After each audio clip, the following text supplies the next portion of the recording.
Pásový opár herpes zoster je vírusové ochorenie.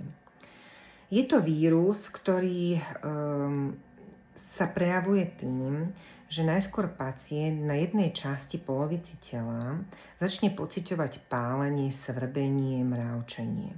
Až o nejaký deň, dva, nastáva výsev plus gyrikov, ako napríklad pri opare na pere, ktoré sa postupne ešte môžu pridávať, zväčšovať a zasahovať aj väčšiu plochu. Zvyčajne to môže byť na ramene, na hrudníku, na chrbte, ale môže byť to aj v oblasti tváre. Čo sa týka tohto ochorenia, je potrebné nasadiť antivirotika. Najúčinnejšie sú, keď sa nasadia, prvých 72 hodín od výsevu.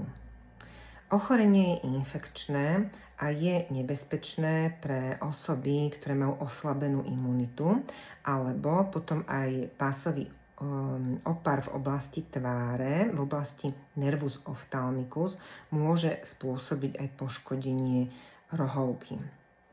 Takže, milí moji pacienti, ak budete pociťovať nejaké pálenie, svrbenie a sa vám vyhodia plus gyriky, tak vedzte, že sa môže jednať o tento pásový opár a je vhodné čo najskôr vyhľadať lekára, aby sa nasadili antivirotika. Prajem krásny deň.